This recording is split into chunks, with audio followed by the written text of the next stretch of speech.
नमस्कार, जन टीवी देख रहे हैं आप। मैं श्वेता शर्मा आपके साथ। खबरों की शुरुआत से पहले एक नजर डालेंगे अभी की हेडलाइंस पर।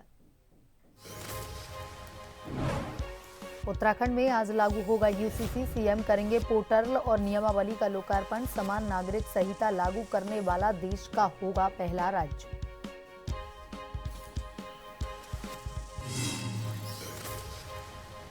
प्रधानमंत्री नरेंद्र मोदी का कल उत्तराखंड दौरा। देहरादून में करेंगे राष्ट्रीय खेलों का उद्घाटन। पीएम के दौरे को लेकर प्रशासन ने की तैयारियां। पुलिस ने किए सुरक्षा के पुख्ता इंतजाम।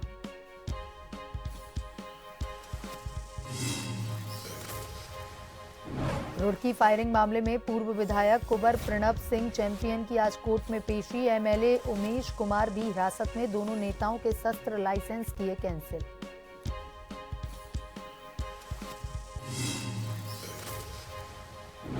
चमोली में जल्द स्थापित होगी एयरोस्पेस लैब। पीएमओ से मिली मदद। अंतरिक्ष अन्वेषण क्षेत्र में आएगी प्रगति। जिलाधिकारी ने प्रधानमंत्री कार्यालय में कार्यरत उप सचिव का जताया आभार। उत्तराखंड में आज मौसम रहेगा साफ। चटक धूप से गर्मी का हुआ एहसास। जनवरी में बढ़ते तापमान से वैज्ञानिकों समेत लोग हैरान। मौसम विभाग के अनुसार फिलहाल मौसम रहेगा शुष्क।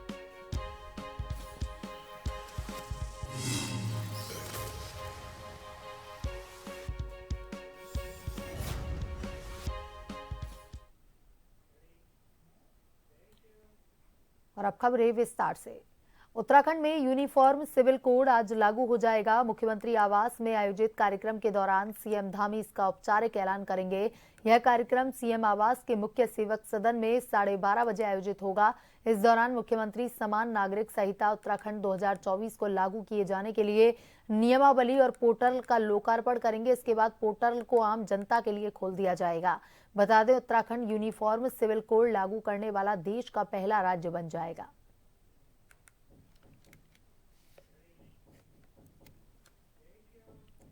समान नागरिक संहिता का मतलब है कि सभी नागरिकों के लिए एक ही कानून लागू होगा, चाहे उनका धर्म, जाति या लिंग कुछ भी हो। विवाह और तलाक विवाह अब केवल उन्हीं पक्षों के बीच होगा जिनमें से कोई भी पहले से विवाहित ना हो। पुरुष की न्यूनतम आयु 21 वर्ष और महिला की 18 वर्ष होनी चाहिए।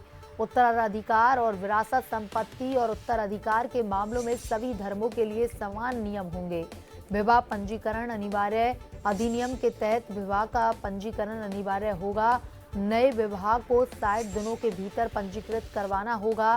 संपत्ति विवादों का समाधान भी इसमें शामिल है। वसीयत और उत्तराधिकार से जुड़े विवादों का निपटारा एक समान कानून के तहत होगा। यूसीसी उत्तराखंड के सभी निवासियों पर लागू होंगी, लेकिन कुछ खास श्रेणी जैसे कि अनुसूचित जनजाति, संरक्षित समुदाय को इससे छूट दी जाएगी। विवाह पंजीकरण के नए नियम। उत्तराखंड सरकार ने विवाह पंजीकरण के लिए भी कड़े नियम तय किए हैं। विवाह पंजीकरण का कार्य 15 दिन के भीतर पूरा करना होगा। 26 मार्च 2010 से पहले संपन्न विवाहों को भी पंजीकरण का मौका मिलेगा। राज्य से बाहर रहने वाले उत्तराखंड के निवासियों को भी यह कानून मानना होगा।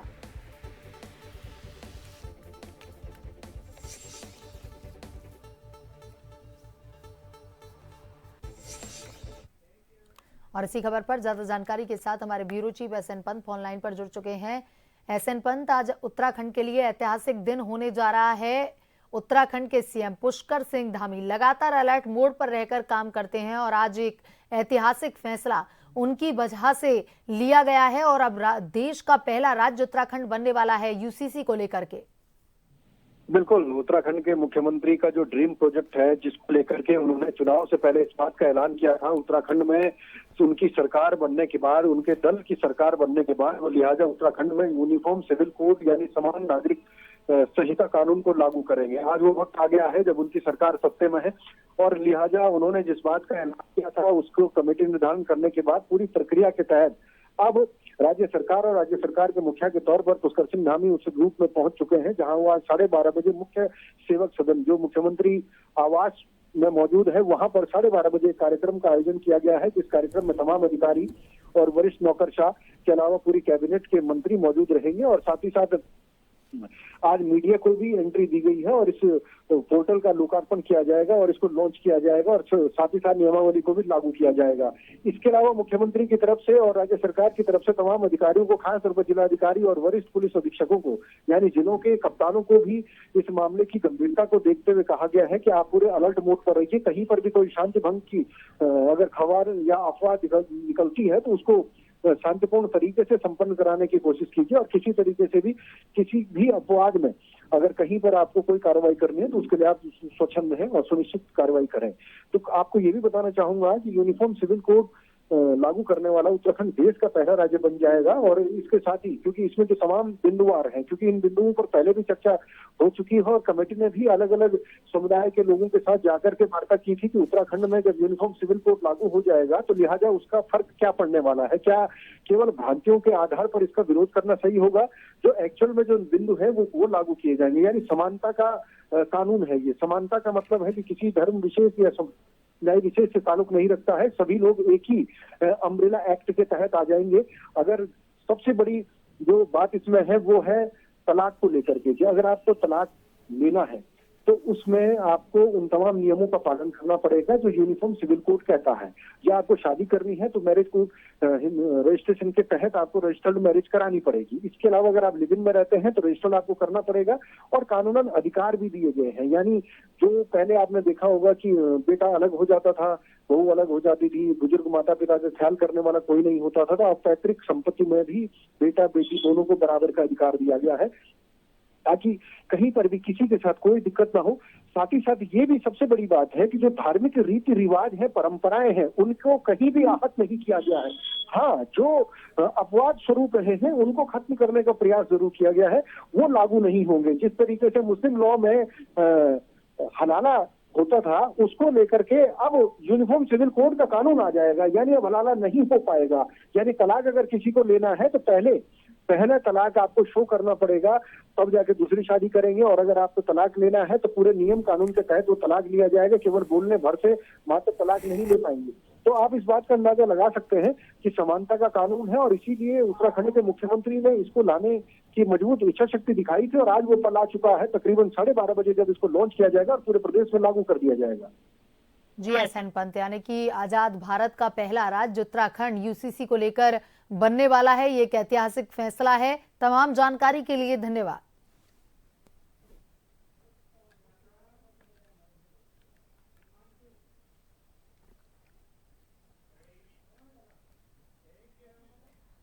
उत्तराखंड में कल से 38वें राष्ट्रीय खेल शुरू हो रहे हैं, जिसका उद्घाटन करने के लिए प्रधानमंत्री नरेंद्र मोदी देहरादून आ रहे हैं। पीएम के दौरे को लेकर सभी प्रकार की तैयारियां लगभग पूरी हो चुकी हैं। प्रधानमंत्री के आगमन को लेकर पुलिस ने यातायात प्लान भी जारी कर दिया है। पुलिस ने सुरक्षा व्यवस्था कड़ी कर दी है। कार्यक्रम के दौरान पूरा कार्यक्रम स्थल और उसके आसपास 2 किलोमीटर का हवाई क्षेत्र को अस्थायी रेड जोन घोषित किया गया है।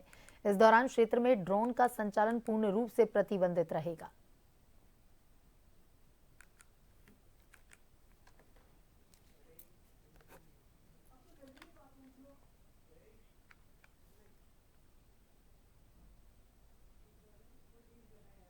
तो उत्तराखंड में कल से 38वें राष्ट्रीय खेल शुरू होने जा रहे हैं, जिसका उद्घाटन करने के लिए प्रधानमंत्री नरेंद्र मोदी देहरादून आएंगे। पीएम के दौरे को लेकर के सभी प्रकार की तैयारियों को लगभग अंतिम रूप दिया जा चुका है। प्रधानमंत्री के आगमन को लेकर के पुलिस ने यातायात प्लान भी जारी कर दिया है। पुलिस ने सुरक्षा व्यवस्था कड़ी कर दी है। कार्यक्रम के दौरान पूरा कार्यक्रम स्थल और उसके आसपास 2 किलोमीटर का हवाई क्षेत्र और अस्थायी रेड जोन घोषित किया गया है।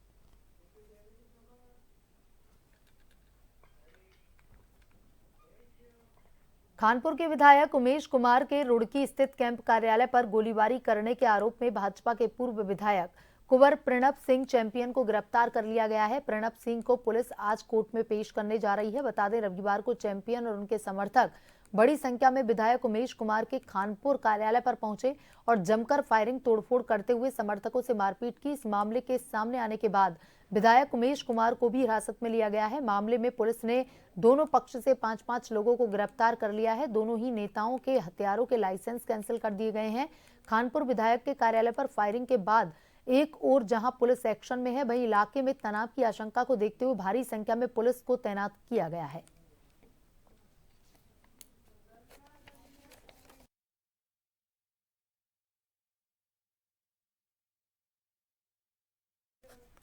और इसी खबर पर ज्यादा जानकारी के साथ हमारे संवाददाता सरफराज फोन पर जुड़ चुके हैं। सरफराज, कल उत्तराखंड में एक वाकया हुआ जहां पर उमेश कुमार के कार्यालय पर जाकर के प्रणब सिंह चैंपियन ने गोलीबारी की, मारपीट की। आज उनको कोर्ट में पेश किया जाना है। किस तरह का माहौल वहां पर दिख रहा है, क्योंकि पुलिस को अलर्ट रहने के लिए भी बोला गया है, काफी सुरक्षा व्यवस्था भी वहां पर बढ़ाई गई है। जी देखिए, मैं आपको बताना चाहूंगा जिस तरह से उत्तराखंड के हरिद्वार में ये मामला सामने आया है, कहीं ना कहीं अपने आप में एक प्रश्न चिन्ह लगा रहा है।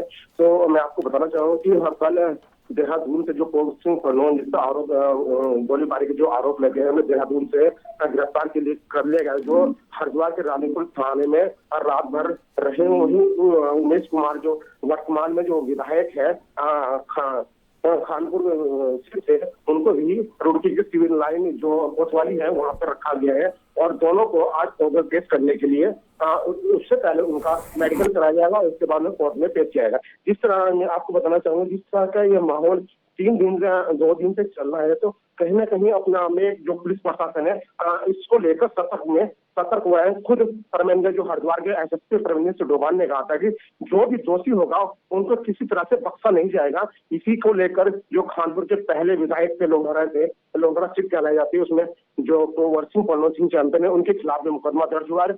वहीं पे जो उमेश कुमार है, उनके खिलाफ भी मुकदमा दर्ज किया गया है। जी, अभी जो अपडेट निकल के सामने आ रहेगी, जो पुलिस है उनको कोर्ट में पेश करने के लिए लेके जा रही है। जी सरफराज, उनके कार्यकर्ताओं में किस तरह का माहौल देखा जा रहा है, वहां पर किस तरह का माहौल उनके कार्यालय के सामने अभी बना हुआ है, क्योंकि उनके जो समर्थक हैं उनका प्रदर्शन भी देखा गया था। जी, मैं आपको बताना चाहूंगा कि खुद उमेश कुमार ने आकर कहा था कि हमें सरकार पर पूरा आश्वासन है कि सरकार ने कहा है कि धामी सरकार से उनकी बात हुई कि धामी सरकार ने कहा है कि इसमें कोई भी अगर एक्यूज है या कोई भी इसमें है तो उनको पूरी कार्रवाई की गई। उन्होंने अपने आकर सोशल मीडिया पे एक वीडियो डाला है। उन्होंने अपने समर्थकों से कहा कि आकर की शांति व्यवस्था बनाए रखे और जैसा भी होगा सरकार इस मामले को लेकर पूरी तरह से एक पैनी नजर बनाए हुए हैं। जी सरफराज, तमाम जानकारी के लिए धन्यवाद।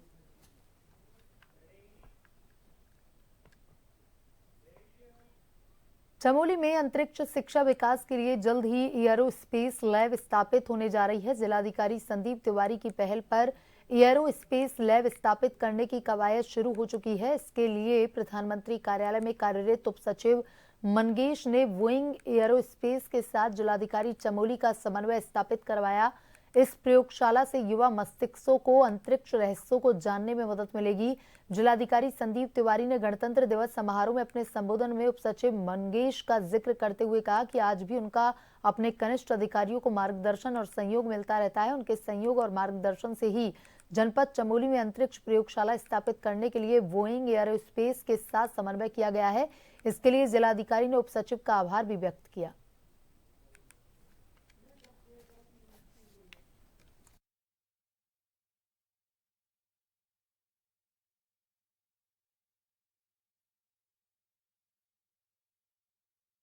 करते हैं खबरों की तरफ।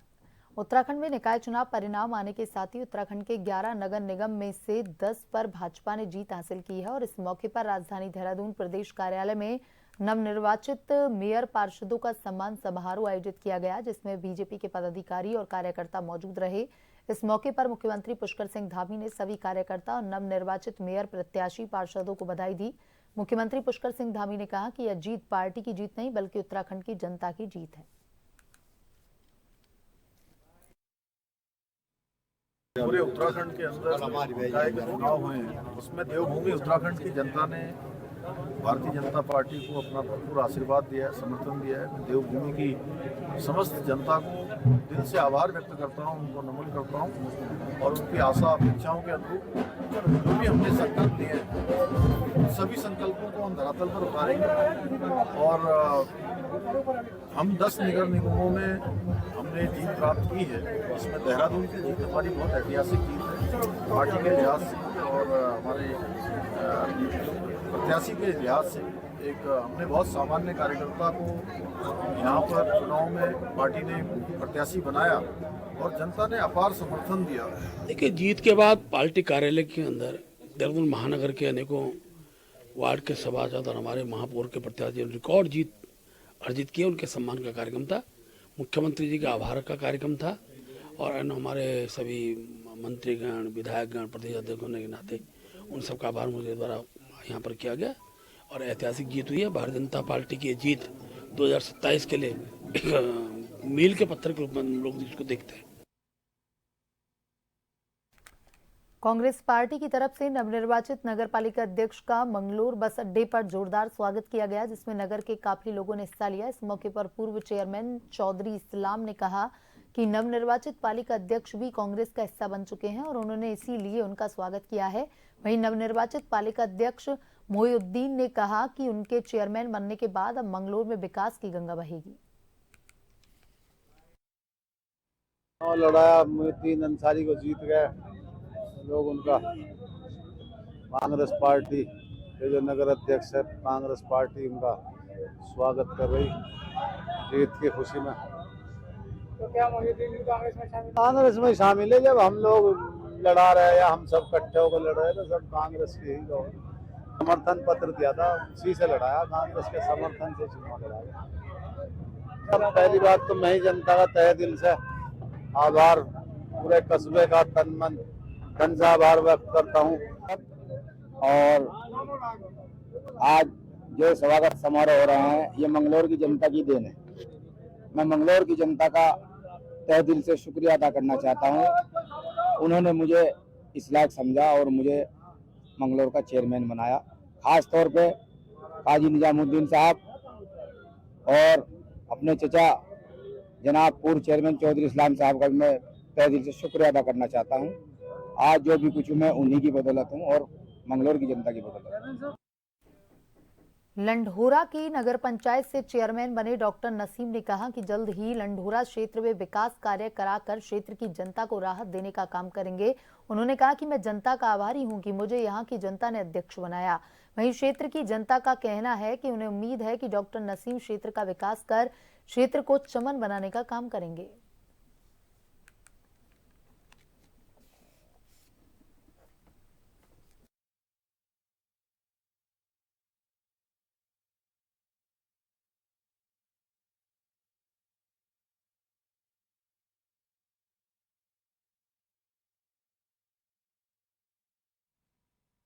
ऐसे बहुत से कार्य हैं जिन्होंने अब तक नहीं है 30 साल के अंदर।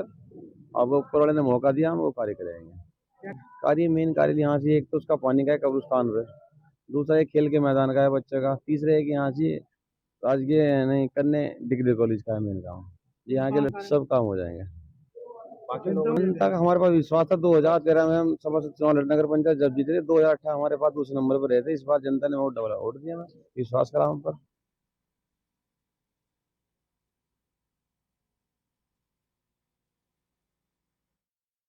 झबरेड़ा नगर पंचायत से किरण चौधरी की जीत के बाद उनके पति गौरव चौधरी ने कहा कि वह जनता के आभारी हैं जो इतने मतों से उन्हें विजयी बनाकर अध्यक्ष बनाया और वह क्षेत्र के रुके विकास कार्यों को पूरा करेंगे।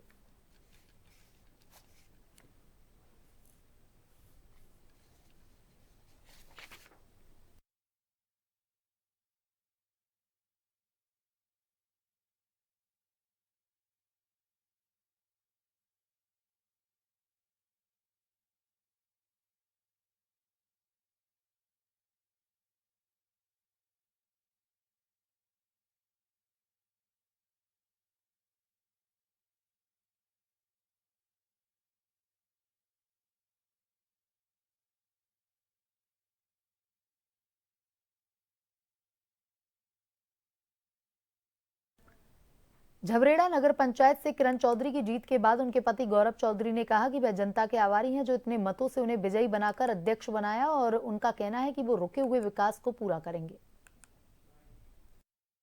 क्षेत्र की जनता का अभिवादन नहीं, क्षेत्र की जनता को सराखों पर रखेंगे। उन्होंने इतना बड़ा काम किया, इतना स्नेह और प्यार वोट के रूप में दिखाया, उनके विश्वास को हम आगे बढ़ा के चलेंगे और इस क्षेत्र में कंधे से कंधा मिलाकर उनके साथ चलेंगे और विकास करेंगे। देखिए, विकास कार्य रोजमर्रा के जिंदगी के हिसाब से चलते हैं।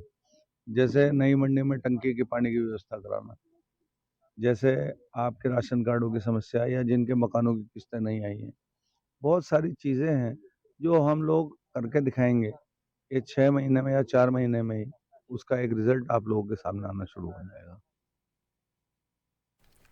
उत्तराखंड में आज मौसम साफ रहेगा। दिन भर चटक धूप खिलने के कारण गर्मी बनी रहेगी, जबकि सुबह और शाम के समय ठंड बरकरार है। मौसम विभाग के अनुसार फिलहाल मौसम शुष्क बना रहेगा, जिसका असर पहाड़ से लेकर मैदान तक दिखाई देगा। बता दें, उत्तराखंड में पिछले कई दिनों से मौसम साफ बना हुआ है। शुष्क मौसम होने के कारण जनवरी के महीने में ठंड का एहसास कम हो रहा है। दिन के समय चटक धूप जहां ठंड से राहत दे रही है, तो वहीं रात का तापमान भी सामान्य से अधिक बना हुआ है। मौसम में आए इस बदलाव से लोग हैरान हैं कि जनवरी के महीने में किस तरह से गर्मी होने लगी है। वहीं सर्दियों में बारिश की कमी और सामान्य से अधिक तापमान को मौसम विशेषज्ञ भी जलवायु परिवर्तन का संकेत मान रहे हैं।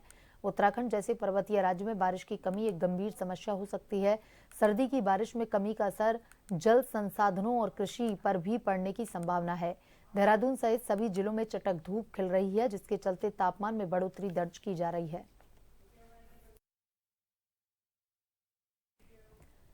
बुलेटिन में अभी तक के लिए इतना ही। बने रहिए जन टीवी के साथ। नमस्कार।